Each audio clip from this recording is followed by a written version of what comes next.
Olá, boa noite. Seja muito bem-vindo, seja muito bem-vinda ao Centro Espírita Morada Cristã. É uma alegria imensa ter você conosco para mais este instante de recolhimento e preparo para o atendimento espiritual, por meio das preces intercessoras. Que este momento de luz toque o seu coração e envolva seu lar em paz e serenidade.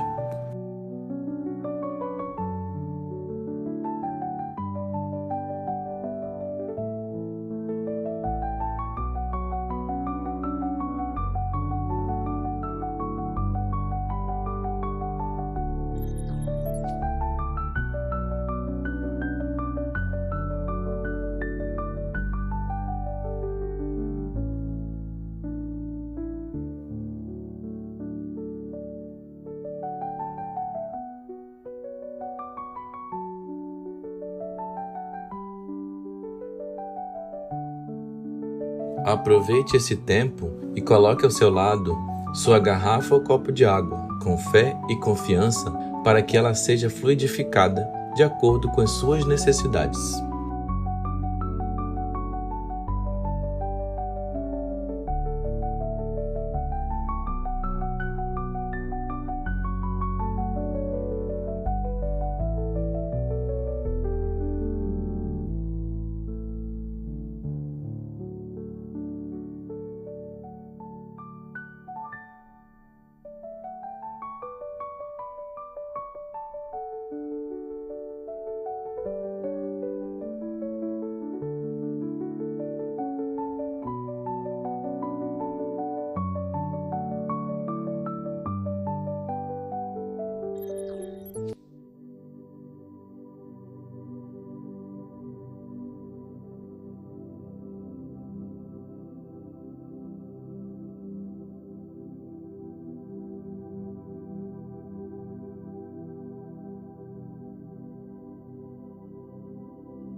Hoje daremos início ao nosso preparo com a leitura do capítulo 14 do livro Boa Nova, psicografado por Chico Xavier, pelo espírito de Humberto de Campos, editora FEB, cujo título é A Lição a Nicodemos, que diz assim: em face dos novos ensinamentos de Jesus, todos os fariseus do templo se tornavam de inexcedíveis cuidados pelo seu extremado apego aos textos antigos.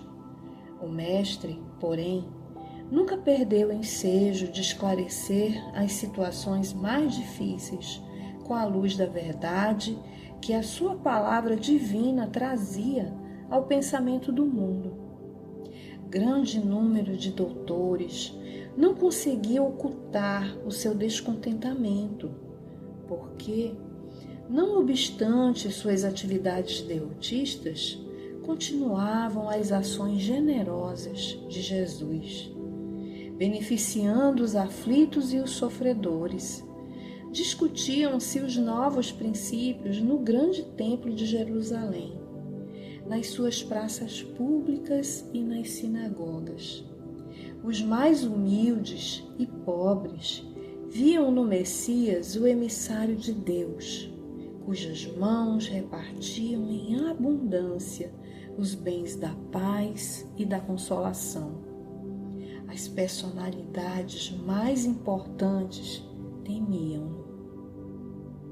É que o profeta não se deixava seduzir pelas grandes promessas que lhe faziam com referência ao seu futuro material.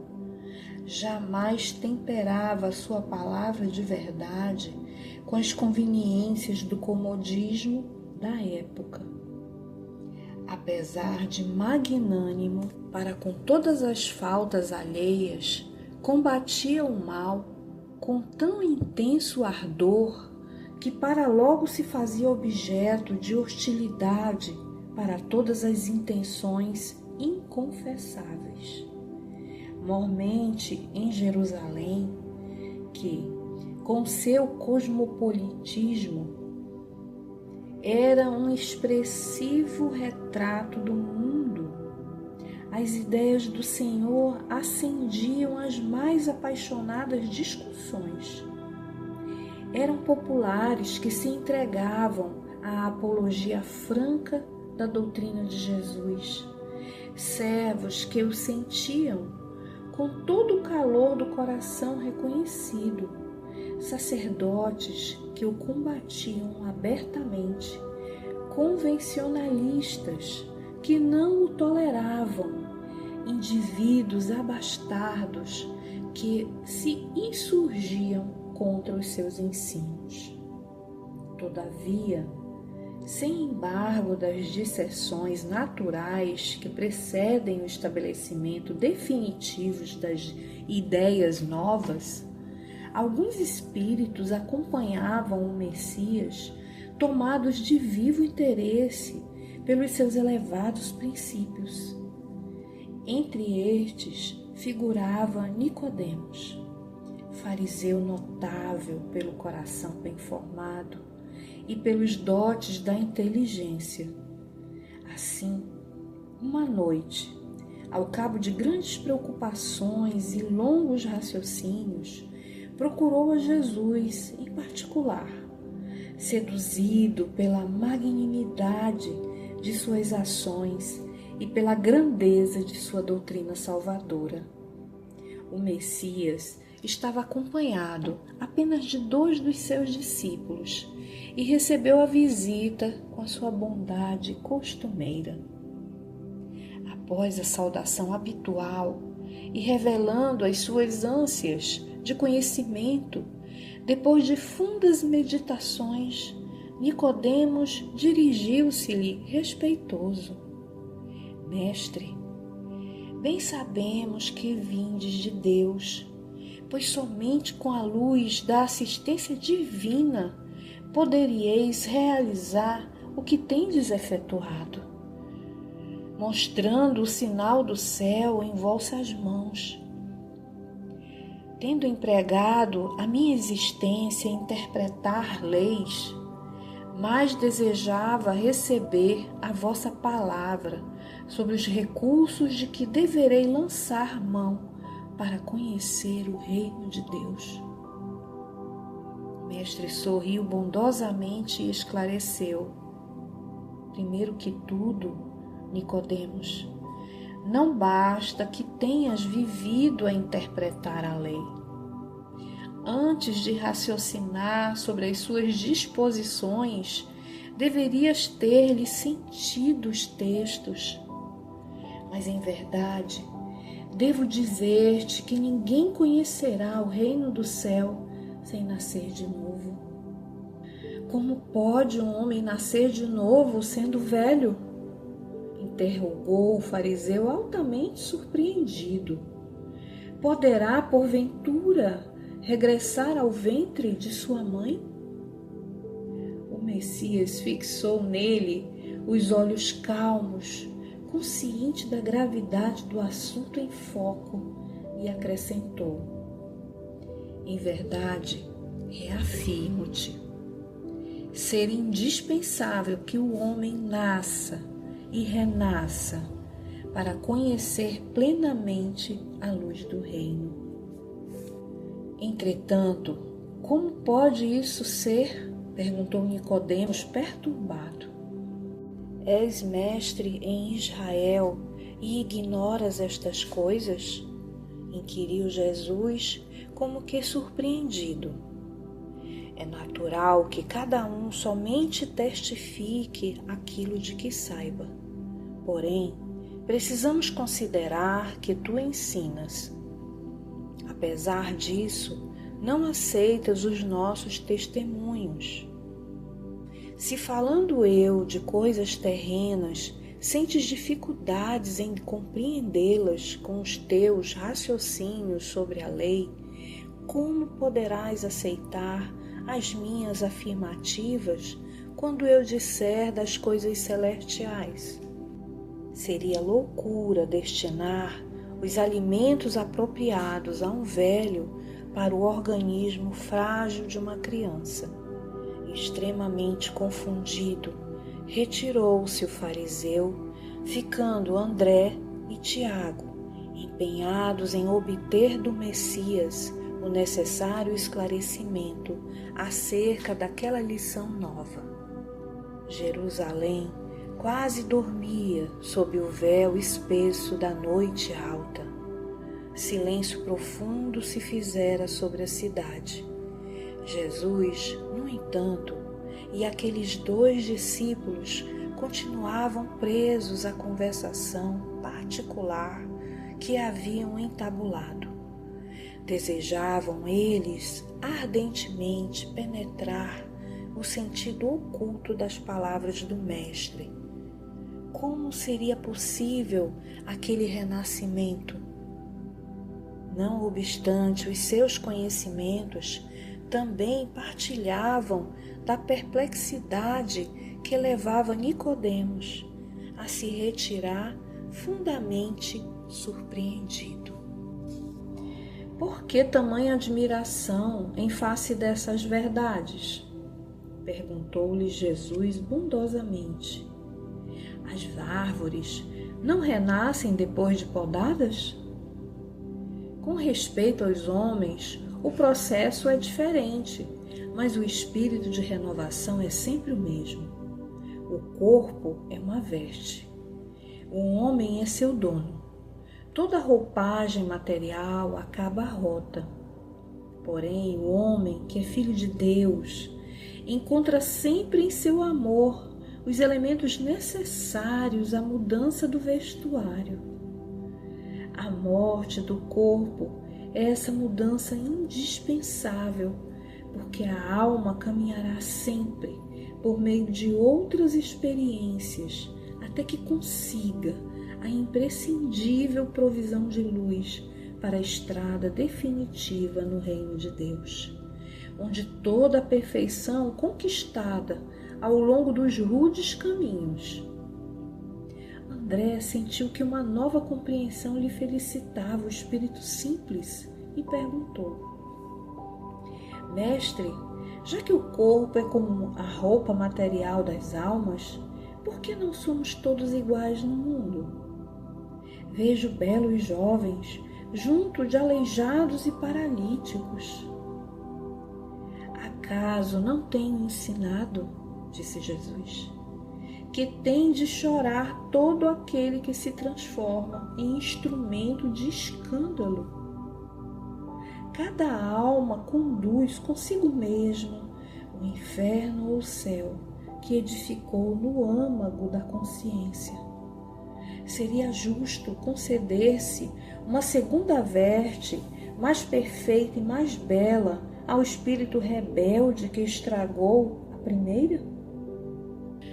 Que diríamos da sabedoria de nosso Pai se facultasse as possibilidades mais preciosas aos que as utilizaram na véspera para o roubo, o assassínio, a destruição?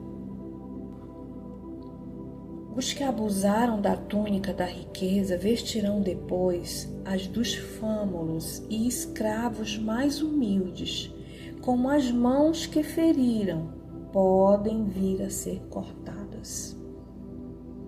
Senhor, compreendo agora o mecanismo do resgate, murmurou Tiago, externando a alegria do seu entendimento.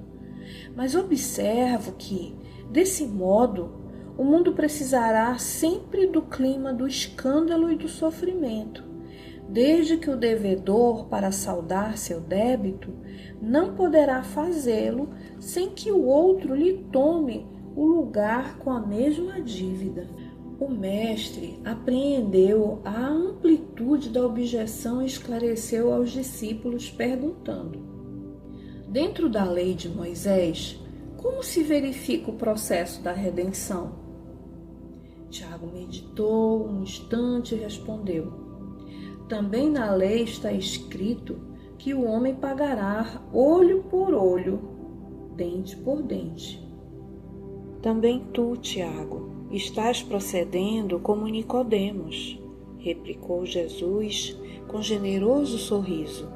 Como todos os homens, aliás, tens raciocinado, mas não tens sentido. Ainda não ponderaste, talvez, que o primeiro mandamento da lei é uma determinação de amor. Acima do não adulterarás, do não cobiçarás, está o amar a Deus sobre todas as coisas, de todo o coração e de todo o entendimento. Como poderá alguém amar o Pai, aborrecendo-lhe a obra? Contudo, não estranho a exiguidade de visão espiritual com que examinaste o texto dos profetas. Todas as criaturas hão feito o mesmo, investigando as revelações do céu com o egoísmo que lhe é próprio. Organizam a justiça como o edifício mais alto do idealismo humano e, entretanto, colocam o amor acima da justiça do mundo e tenho ensinado que só ele cobre a multidão dos pecados. Se nos prendemos à lei de Talião, somos obrigados a reconhecer que onde existe um assassino, haverá mais tarde um homem que necessita ser assassinado. Com a lei de amor, porém, compreendemos que o verdugo e a vítima são dois irmãos, filhos de um mesmo pai. Basta que ambos sintam isso para que a fraternidade divina afaste os fantasmas do escândalo e do sofrimento. Ante as elucidações do mestre, os dois discípulos estavam maravilhados. Aquela lição profunda esclarecia-os para sempre. Tiago, então, aproximou-se e sugeriu a Jesus que proclamasse aquelas verdades novas na pregação do dia seguinte. O mestre dirigiu-lhe um olhar de admiração e interrogou: será que não compreendeste? Pois, se um doutor da lei saiu daqui sem que eu lhe pudesse explicar toda a verdade, como queres que proceda de modo contrário para com a compreensão simplista do espírito popular? Alguém constrói uma casa iniciando pelo teto o trabalho? Além disso, mandarei mais tarde o Consolador, a fim de esclarecer e dilatar os meus ensinos. Eminentemente impressionados, André e Tiago calaram as derradeiras interrogações. Aquela palestra particular entre o Senhor e os discípulos permaneceria guardada na sombra leve da noite em Jerusalém, mas a lição a Nicodemos estava dada. A lei da reencarnação estava proclamada para sempre no Evangelho do Reino. Que assim seja.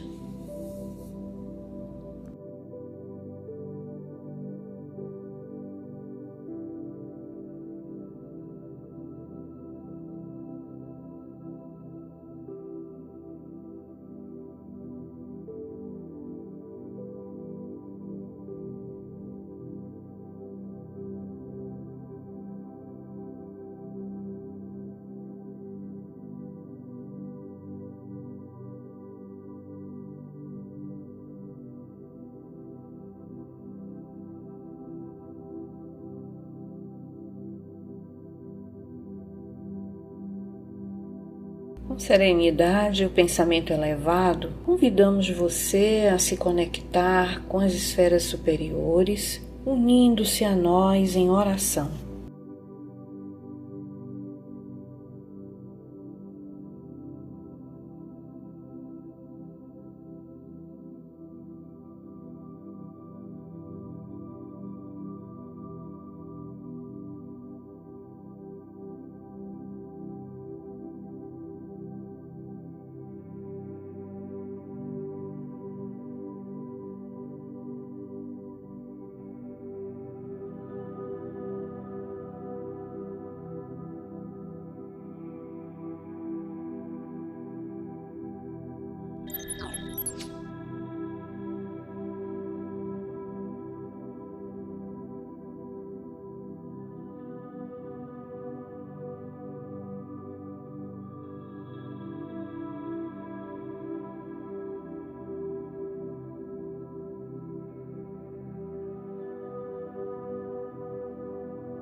fazendo a prece intitulada Oração diante da Palavra, de Meimei, contida no livro A Luz da Oração, psicografado por Chico Xavier, ditado por espíritos diversos e publicado pela editora O Clarim.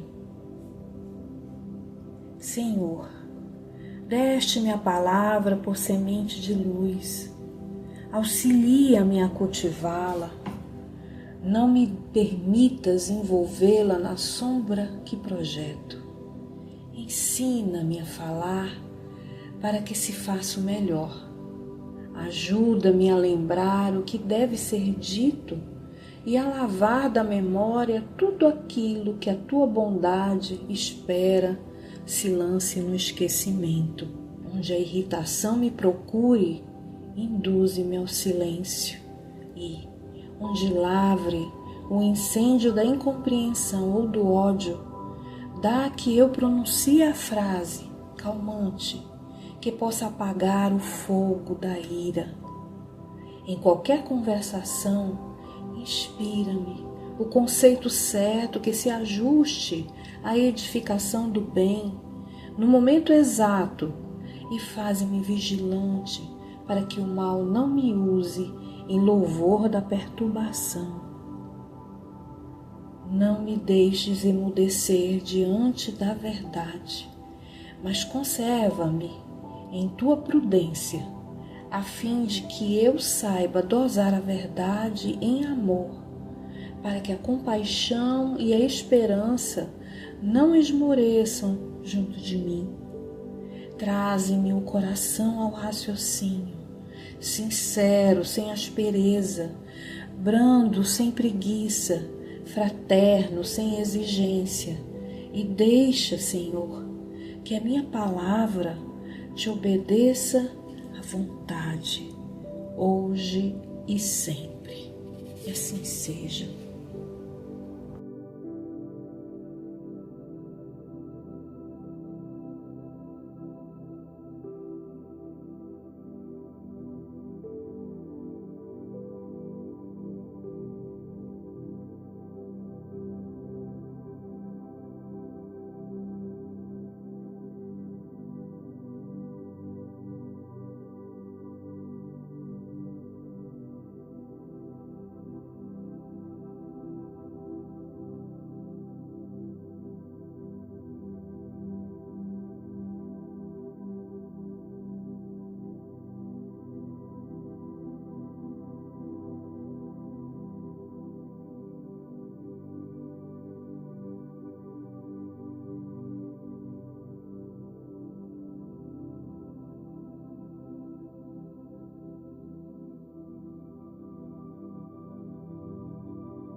Queridos irmãos e irmãs, vamos seguir agora em recolhimento com um coração agradecido a Deus pela dádiva da vida e pelas bênçãos que muitas vezes em silêncio nos cercam.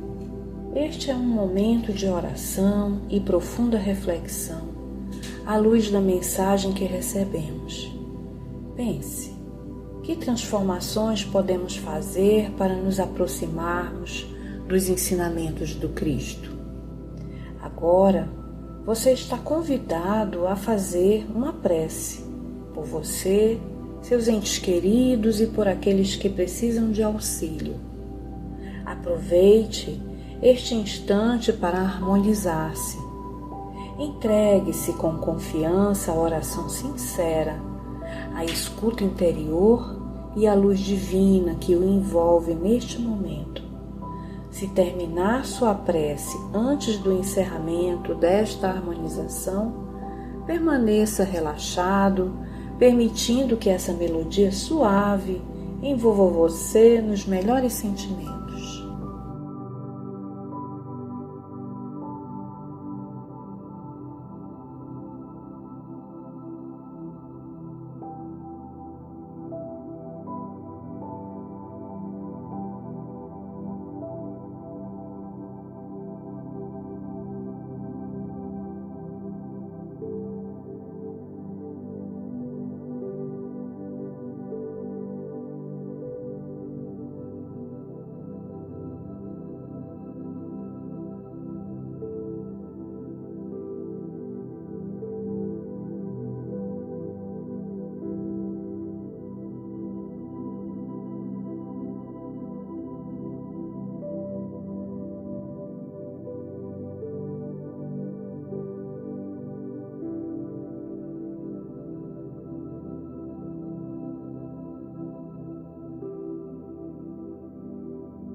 Queridos amigos e amigas, encerramos mais um momento de preparo por meio das preces intercessoras para o seu atendimento espiritual, cultivando gratidão no coração.